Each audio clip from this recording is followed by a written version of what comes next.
Budget की इस video में एक बार फिर से आप सभी का स्वागत है। इसके पहले भी हमने बजट के बारे में कई सारी चीज़ों को समझ लिया था। अब जितनी भी चीज़ें रह गई थी उसे भी आज हम अच्छे से समझ लेंगे। अभी तक हमने जितनी भी बातें की उसमें यही देखा कि किसमें कितने पैसे खर्च होंगे। अब सवाल ये है कि इतने पैसे जो खर्च होने वाले हैं उसके लिए तो पैसा भी चाहिए। तो पैसा जो है वो आएगा रेवेन्यू रिसीप्ट और कैपिटल रिसीप्ट से।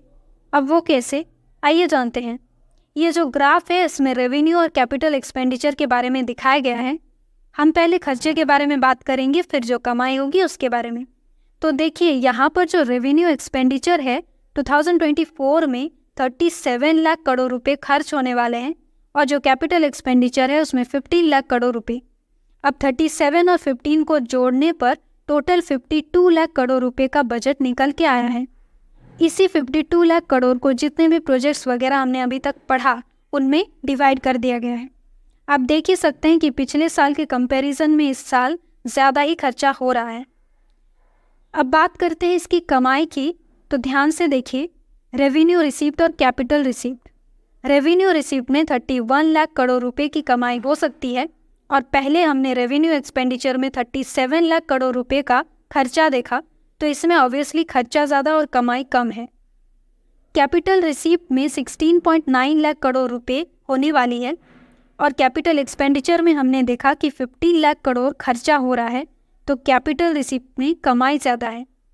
अब अगर 31 और 16.9 को जोड़ दिया जाए तो 47.9 यानी 48 लाख करोड़ रुपए हो रहा है। इसका मतलब ये हुआ कि 48 लाख करोड़ रुपए की कमाई होगी लेकिन खर्चा 52 लाख करोड़ रुपए होने वाला है। इसके बाद यहाँ पर सवाल है कि अगर सरकार 1 रुपया भी कहीं से कमा रही है तो वो आते कहाँ से हैं। तो यहाँ आप देख ही सकते हैं 19% तो इनकम टैक्स से आता है और भी जितने परसेंट आप देख रहे हो तो वो कहीं ना कहीं से आ ही रहा है, यानी इन सब से सरकार की कमाई होती है। उसके बाद यहाँ पर देखिए यही पैसा जब कमाई में आ गया तो कहाँ कहाँ पर खर्चे होते हैं। 4% पेंशन में जा रहा है और बाकी सब तो आप देख ही सकते हैं। तो अब आई थिंक आप समझ गए होंगे कि कमाई कहाँ से होती है और खर्चे कहाँ पर होते हैं। अब हम वापस आते हैं रेवेन्यू रिसीप्ट और कैपिटल रिसीप्ट की ओर। इनको थोड़ा और अच्छे से समझ लेते हैं। रेवेन्यू रिसीप्ट, इसमें सरकार की अच्छी तरह से पूरी कमाई होती है, यानी यहाँ सरकार को कोई पैसा चुकाना नहीं पड़ता है। इसके 2 प्रकार हैं, टैक्स रेवेन्यू और non tax revenue. Tax revenue के भी 2 प्रकार हैं, डायरेक्ट टैक्स और इनडायरेक्ट टैक्स।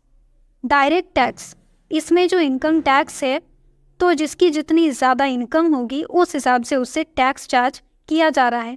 मतलब जितनी आपकी इनकम बढ़ती जाएगी उतना आपका जो टैक्स का परसेंटेज है वो भी बढ़ता जाएगा। तो इसमें क्या होता है कि सरकार का कुछ घाटा हुआ ही नहीं, ये उनकी पूरी कमाई हो गई। दूसरा है इनडायरेक्ट टैक्स, ये हर कोई पे करता है। अगर किसी ने कुछ भी खरीदा जैसे बिस्किट वगैरह तो उस पर GST लगता है, वो इनडायरेक्ट टैक्स हो गया। और ये जो टैक्स का पैसा है वो जाता कहाँ है, गवर्नमेंट के पास। अब है नॉन टैक्स रेवेन्यू। इसके भी 2 प्रकार हैं, कॉमर्शियल रेवेन्यू और एडमिनिस्ट्रेटिव रेवेन्यू। कॉमर्शियल रेवेन्यू, यहाँ पर जैसे कि अगर हम टिकट वगैरह इनमें पैसे खर्च कर रहे हैं तो वो पैसा गवर्नमेंट के पास जाता है। सरकारी कंपनीज का जो प्रॉफिट हुआ वो पैसा भी गवर्नमेंट का है। एडमिनिस्ट्रेटिव रेवेन्यू, यहाँ पर भी ऐसा ही है। सरकारी हॉस्पिटल्स में इलाज करवाने पर जो पैसा है वो गवर्नमेंट के पास जाता है। कैपिटल रिसीप्ट, इसमें सरकार को कमाकर उसके बदले में कुछ ना कुछ देना पड़ता है। कई बार क्या होता है कि सरकार जो है वो पैसा उधार भी लेती है अलग अलग बैंक से, लेकिन अब बात यह है कि जो पैसा उधार लिया गया है उसके बदले में पैसा चुकाना भी तो है और फिर ब्याज भी देना होगा। इससे तो ये पता चल ही रहा है कि सरकार की जिम्मेदारी जो है वो कितनी बढ़ जाती है। अब बात करते हैं रेवेन्यू एक्सपेंडिचर और कैपिटल एक्सपेंडिचर के बारे में।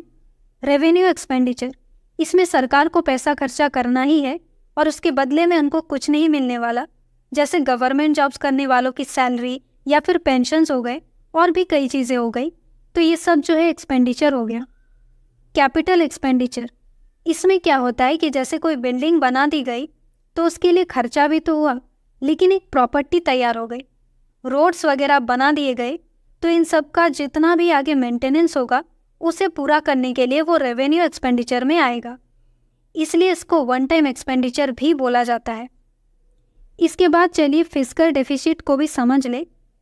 इसमें खर्चा और कमाई के बीच में जो अमाउंट निकलता है उसे फिस्कल डेफिसिट कहते हैं। जैसे हमने देखा कि खर्चा जो है वो 52 लाख करोड़ रुपीस हुआ और कमाई 48 लाख करोड़ रुपीस, तो बीच में जो अमाउंट होगा 4 लाख करोड़ रुपीस, वो हो गया आपका फिस्कल डेफिसिट। अब कुछ आखिरी पॉइंट्स हैं जिनको एक बार देख लेते हैं। कई सारी जगहों पर टैक्स में छूट कर दी गई है।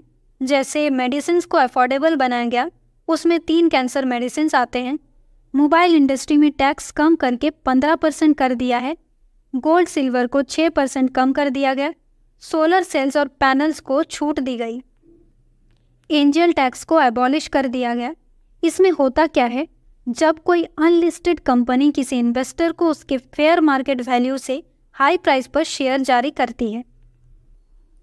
तो ये सारी चीज़ें बजट के बारे में थी, जिससे हमने कोशिश की आप लोगों को अच्छे से समझाने की, और उम्मीद है कि जो थोड़ी बहुत नॉलेज इस वीडियो के थ्रू हमने आपको दी वो ज़रूर आपके काम आए। तो अगर हमारी ये कोशिश आप सभी को नॉलेजेबल लगी हो तो लाइक, शेयर और सब्सक्राइब ज़रूर करें।